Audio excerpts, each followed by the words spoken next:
各位弟兄姐妹平安，平安。觉得非常非常的荣幸，可以在这边讲道。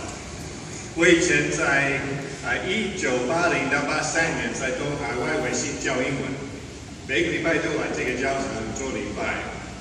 我发现有一个很大的区别，以前没有冷气，所以以前这个教堂到夏天的时候好热，大概有很多人记得这个现象。现在好多了。我其实也是在这个教堂里面第一次看到我的太太。那时候我有个朋友，他常常在这边讲道，每次讲道他用英文讲道，但是有人来帮他做翻译。我有一次来听我的朋友讲道的时候，我一直注意到那个站在他旁边的那个帮他翻译的那个女孩，觉得她好像很漂亮，而且觉得她好像很聪明啊，而且觉得她好像自己的心性也很虔诚。所以我朋友讲完道以后，我就去跟他谈话，我就说 Brad， 你今天讲得好好啊，讲得太好，实在是太好，很感动人。对了，那个帮你做翻译的那个女孩，好像翻得不错啊。她是谁？所以我是那样子才认识我太太。我们现在结婚了已经32年，所以你们可以了解我为什么对东海教堂很有感情。我今天想问大家一个问题：我们基督徒的这个信仰到底有没有什么力量在里面？到底有没有什么力量？我们都说神是全能的神，我们说他与我们同在，但是我们这个信仰到底有没有什么力量？我想有时候我们会怀疑，我们看到这个世界好像很黑暗，我们会怀疑说，耶稣基督来了已经有2000年多，为什么到现在世界这么坏，而且看起来越来越坏？为什么会这样子？看到美国那个社会，美国从刚开始的时候就有福音的影响，美国人有这么多机会听福音，但是到现在有很多人都不信，大部分的人都不信，而且有很多人很反对基督教。那为什么会这样子？如果基督教是真的，如果有力量在里面，为什么会有为什么会这样子？其实基督教在台湾的历史也很长，但是到现在台湾基督徒是台湾的人口不晓得很小的一个少数，对不对？为什么会那样子？中东国家有2000年的基督教的历史，但是现在基督徒在中东国家越来越少。100年前，中东国家基督徒是人口差不多13%，现在03%。基督徒不是被杀就是被赶走，那为什么会这样子？如果这个信仰是对的，这个力量在哪里？我想我们看我们自己的生命，有时候也会有同样的怀疑。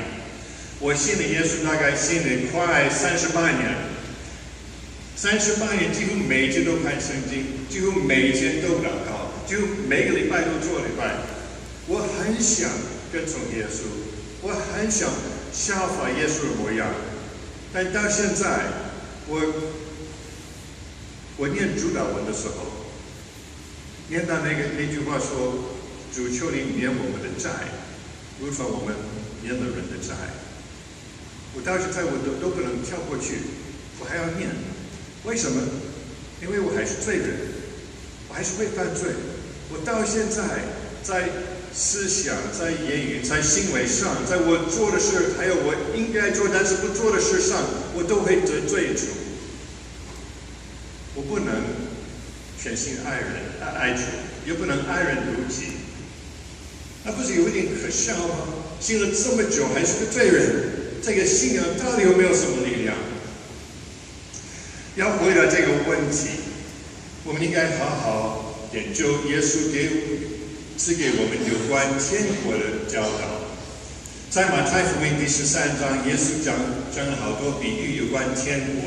他说天国好像一个人出去撒种，种子有的落在路旁边，有的落在石头里面，有的落在荆棘里面，有的落在好土里面。唯有那落在好土的才结实。那什么意思？耶稣的意思是说，虽然很多人听福音，但是不一定每个人会信福音，而且会有很多人看起来好像信福音，但是他们都不接受。所以我们如果看到很多人听了福音，但是还没有信，我们不要感到惊奇，因为耶稣已经告诉我们，对不对？他还讲另外一个比喻，他说天国好像有人出去撒种，夜里他在睡觉的时候，他的敌人来在田里撒了稗子。等一下麦子开始长出来的时候，稗子也出现了。他的仆人说：“要不要我们把稗子都拔出来？”他说：“不要，要等到收割的时候，才把它们拔出来烧掉。”那什么意思？耶稣的意思是说，现在在这个世界上，上帝在做工，但是撒旦也在做工。所以我们如果发现这个世界从一方面来看好像越来越好，但是从另外一个方面来看好像越来越坏，我们不要感到惊奇。耶稣已经告诉我们，他说天国好像一个芥菜种，这个种子是很小，但是它会长到变成一棵蛮大的树。那什么意思？天国从最小的开始，反正耶稣讲这个比喻的时候，只有他一个人在传道，对不对？后来他的门徒也在传福音。现在世界有多少人在传福音？这个天国从很小的一个开始，但是它会一直长，一直长，一直长，到最后会充满整个世界。后来他又讲了另外一个比喻，这是我今天要注重的。他说，天国好像面笑，有妇人拿来藏在三斗面里，只等全团都发起来。这是什么意思？这个比喻是讲到天国，就是说福音改变人、改变世界的能力。我想面笑这观念不需要解释很多。现在我们做面包的时候，我们通常是用酵粉，但是他们那时候没有酵粉，所以一个妇女要做面包的时候，她烤面包之前，她会拿出一小块的面团放在一个比较凉快的地方。下次要做面包的时候，她会拿那块面团就放到新的面团里面，它就会让整个面团发酵，这就是它的面酵。我听说那时候一个女孩出嫁的时候，她的母亲会给她一小块她自己的面团，后来她可以用那个来变成她自己的面酵。那他讲这个比喻有什么意思？我想大概有3个比较重要的意义。第一，他是说天国是隐藏的，是看不见的。第二，他是说天国是非常有力量的。第三，他是讲天国正好是我们人类所需要的。好，讲第一个，天国是隐藏的。你把这个面酵放到面里面，它立刻就开始发酵，但是你看不见它，对不对？根本看不见它。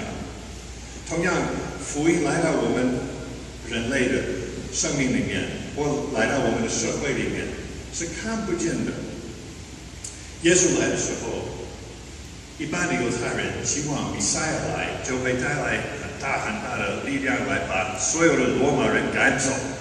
其实耶稣来了，他带来了一个更大的力量，但是他们看不见，根本看不见这个力量，所以大部分的犹太人都不信他。到现在，大部分的犹太人都不信他，他们看不见这个天国。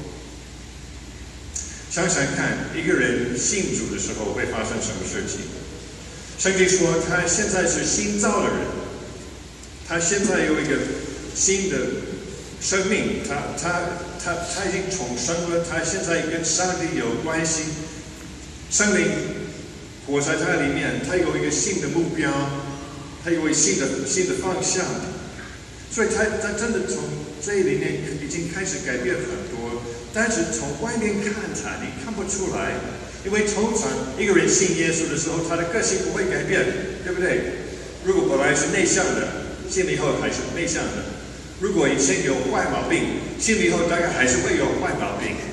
而且一般的基督徒信耶稣的时候，不会突然间得到什么超人的能力，不能随便医治人或等等，对不对？所以你看那个人，他信了耶稣，你从外面看，你说，没有怎么样，没有什么改变。其实神一定会改变他，神的目标是要让他完全效法神的儿子耶稣基督的模样。神一定会成全这个工作在他里面，但是这个过程是逐渐的，对不对？有点像小孩看到一个婴孩，你知道这个婴孩会长到大人，对不对？但是你如果坐在那边一直看，你看不出那个成长的这个过程，是很慢的，是逐渐的。或者说，想到福音来到一个社会的时候，他会怎么样呢？一般的人都不会理他，对不对？好像不重要，也没有什么重要性。政府做的事情很重要，电影明星讲的话很重要，但是在东海教场发生的事情并不重要，一点都不重要，对不对？其实这个看法是错的，因为上帝在他的教会里面，他在改变人，他在创造一个新的人类。上帝打算在他的人中间一直有他的圣殿，但是这些改变是逐渐的，是看不见的。所以一般的人看教会，一定不会认为教会是我们人类进步的先锋队。你看这个教会看起来好像很软弱，所以很多人都认为我们其实是很落后的，对不对？他们的想法是不对的，但是你可以了解他们为什么会这样想。那么，如果天国是隐藏的呢？我们应该有什么回应呢？我们要有耐心，我们要有耐心，对自己有耐心，对别人有耐心，对教会有耐心。有时候我们看我们自己，5年前我会发脾气，现在还是会发脾气。祷告了这么多次，背了这么多圣经，到现在还沉不住气，觉得很失望。神到底有没有在我里面做工？但是我们不要失望，他的做法是我们不了解的，他的时间我们也不了解，但是他一定会继续在我们里面。他如果已经开始在我们里面做功夫，他会成全。我们要有耐心。我们看别人常常会批评别人，对不对？你看这个人怎么这么固执，那个人怎么这么不属灵，这些人怎么这么麻烦？但是神在他们里面不做的工作，我们看不见。以前我和庞伟琪刚结婚以后，我们在我们的小公寓里开了一个查经班。我们请我们所有的朋友来参加，跟我们一起查经。有一个邻居，我们特别想带他信主，但是我们每次邀请他来，他都有理由不能来。他要出去玩啊，他要去看男朋友啊，他要去念书啊，都有理由，都有借口。我记得我那时候觉得这个人没有办法，不可救药。过了几年，这个人就信主了。而且不但信主了，他也交了一个牧师。还有，他每次讲他的见证的时候，他会说是我们带他信主的。我们两个人觉得莫名其妙，怎么可能是我们带他信主？他根本没有来。但那时候神真的在他里面做工，我们看不见。所以我们要对人有耐心，我们要对教会有耐心，这是很重要，也是很难的，这是很重要。我当牧师当了差不多30年，所以我看了很多令人很难过的事情，教会分裂，人跟人之间因为很小很没有意思的事情就有纷争，有人进来教会很高兴很快乐受洗，说要跟从主，过了2年他就不见了，就看不到他。看了很多这些，你如果在教会一段时间，你也会看到这种，很容易灰心，很容易会感觉到教会教会怎么可能是圣经怎么说是真理的柱石？怎么可能是真理的柱石？这个教会这些人怎么这么不成熟啊？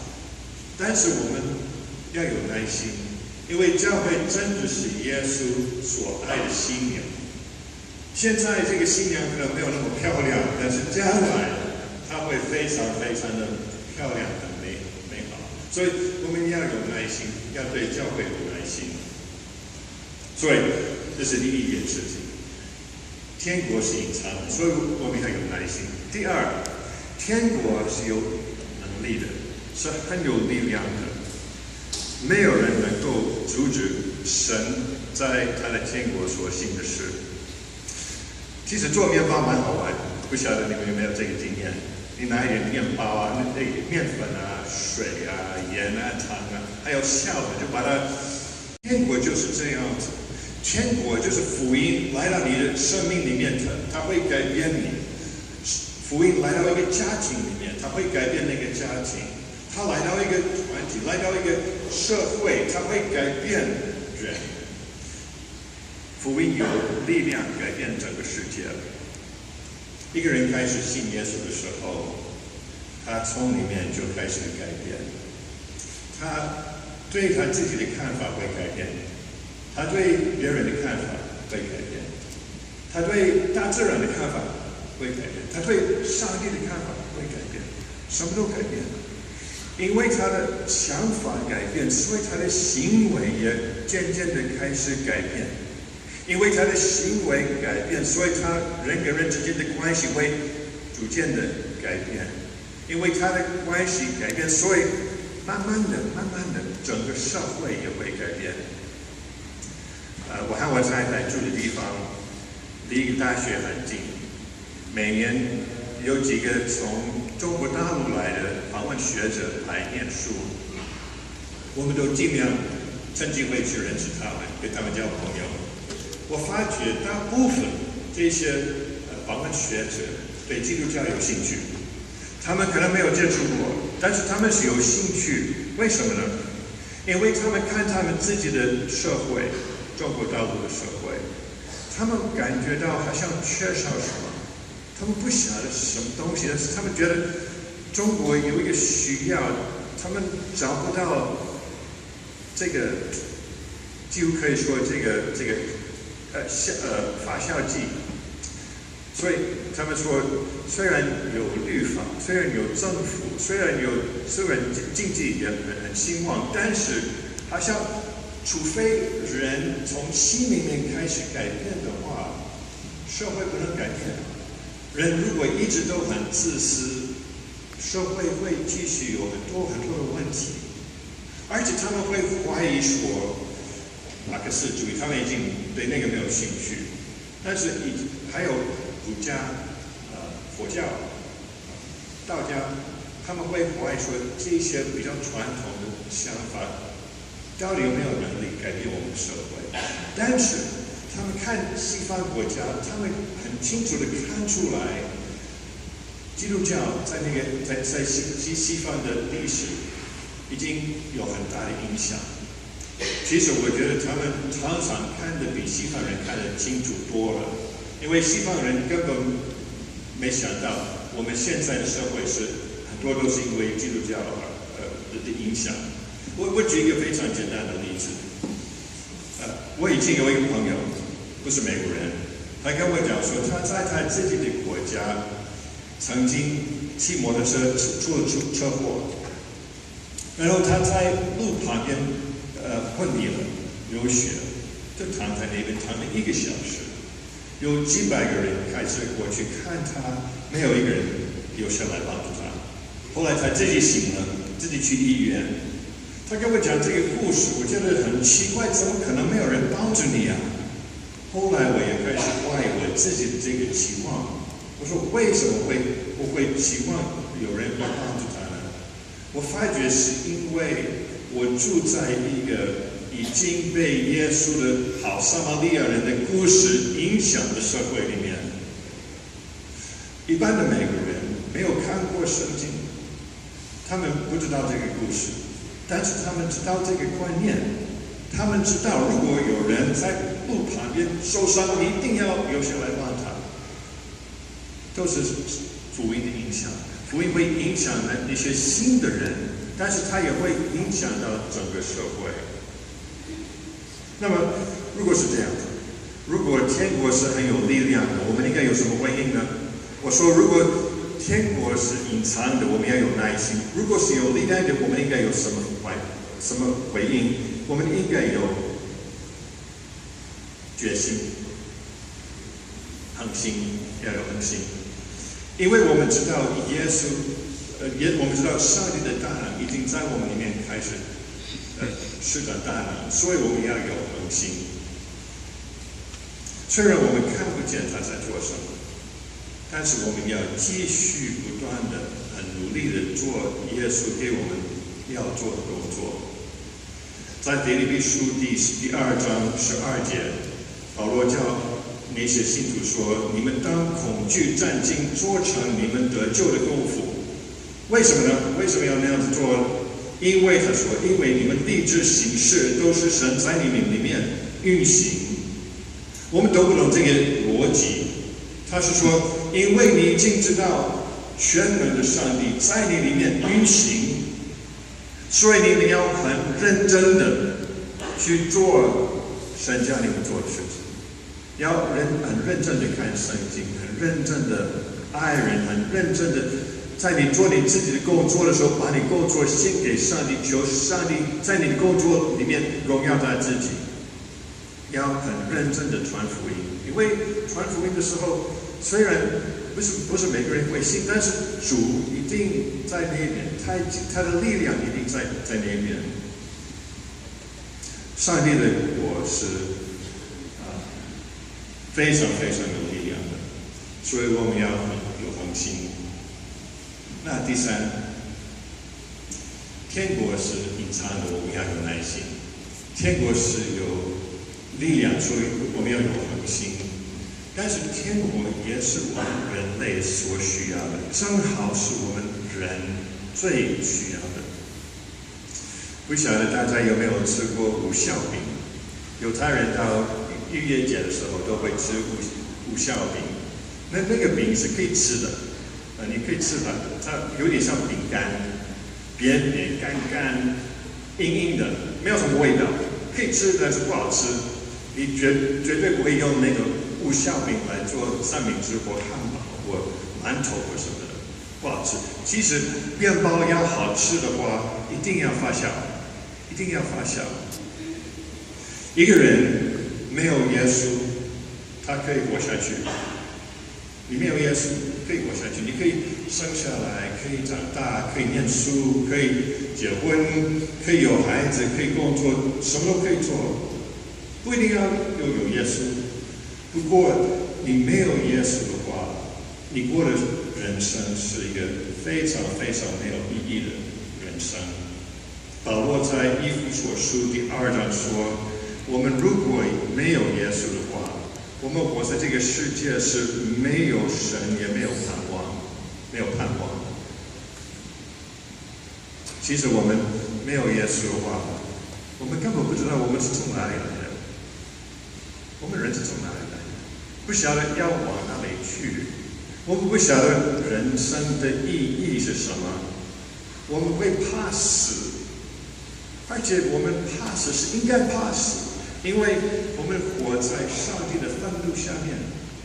我们都是犯了罪，将来我们都要面对神，都要给他一个交代。那时候，如果我们的罪没有得赦免的话，我们就永远没有什么希望。但是，一个人信耶稣的时候，什么都改变，立刻改变。现在我们知道我们是从哪里来的，我们是神创造的，我们知道我们要往哪里去，我们知道无论活或死，我们会与上帝在一起。我们知道圣灵在我们里面，圣灵渐渐开始在我们里面结他自己的果子。就是仁爱、喜乐、平安、忍耐、恩慈、良善、信实、温柔、节制。在我们的婚姻里面，在我们的家庭里面，福音给我们力量来彼此相爱；在教会里面，福音给我们力量彼此包容、彼此饶恕；在社会里面，福音给我们力量去爱那些别人不爱的人。福音会改变人、家庭、社会、教会整个世界。这是我们所需要的，正好是我们所需要的。那么我们要有什么反应呢？我们要喜乐，我们要大大的喜乐，对不对？我们本来不晓得我们需要什么，但是神知道我们需要什么，他就给我们最好的，他给我们他的儿子，因为他的儿子，所以我们的罪可以得赦免，我们可以变成神的儿女。我们可以有永生。上个礼拜在我们自己的教会，在洛杉矶，是个蛮忙的一个礼拜。我们上个礼拜六有追思礼拜，我们一个长老的妈妈去世了，她年纪不太大，所以有一点难过。他们家当然很难过，我们都为他们难过，但同时我们也喜乐，因为他的妈妈信了耶稣，而且是个很虔诚的基督徒。他的妈妈不是在我们自己的教会里面，所以从他自己的教会里面有几个人跑来我们的追思礼拜讲一讲他们的朋友。他们讲的时候，他们都讲到他怎么样是被上帝改变。我们听得非常非常喜乐。我们知道现在他与上帝在一起，所以很奇怪哈，不晓得别的宗教可以这样做吗？这个追思礼拜又一方面很难过，一方面很喜乐，但是一个很大的力量可以让我们那样做。第二天，我们有受洗，有好几个人受洗，有几个高中生，还有大学生，还有一个差不多45岁的一个男生。他们受洗之前，他们都站起来讲他们的见证。他们讲的都不一样，因为神带领我们是每个人都带领不一样，但是那个内容也是差不多的。每个人都站起来说：“我是被耶稣基督而改变。我本来不晓得我活在这个世界上是有什么意义，我现在知道，我现在愿意把我的全身都交给耶稣基督。”多么喜乐，非常喜乐！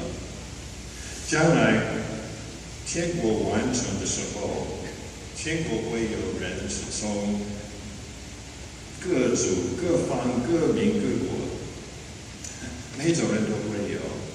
而且那时候，我们人类的分裂都会被医治。到那时候，我们会进到一个没有死亡、没有哭嚎、没有疼痛的一个生活，多喜乐，多喜乐！那是耶稣回来的时候，但是现在，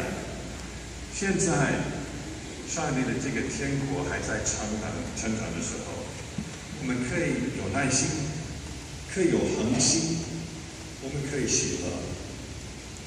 但是有一点很重要，这是我们一定要了解。面笑不是指我们。耶稣讲这个比喻，并不是说你们人因为这么善良、这么聪明，因为这么有能力，所以你们一定可以改变你们自己，也可以改变你们自己的心，也可以改变你们自己的社会。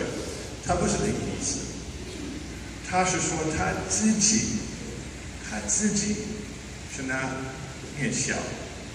我们是因为耶稣愿意进到我们的生活里面，我们才可以进到天国，也才可以有神在我们里面开始做工。说不定有人还没有信主，说不定有人你也会说你的生命有一点像那种无效饼，你觉得你的生命好像有一点扁扁的、干干的、硬硬的。没有味道，觉得你需要不知道你需要什么，你知道的是耶稣，你需要的是耶稣。我鼓励大家，今天早上如果还没有信主，现在就信，先承认你是罪人，跟我一样。你有全心爱我主吗？你有爱别人如己吗？我相信没有，我们都是有罪的。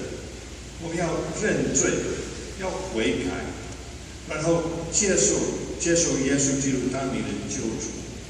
你那样做的时候，你立刻就会进入天国，而且上帝立刻就开始在你心里面运行。我们一起来祷告。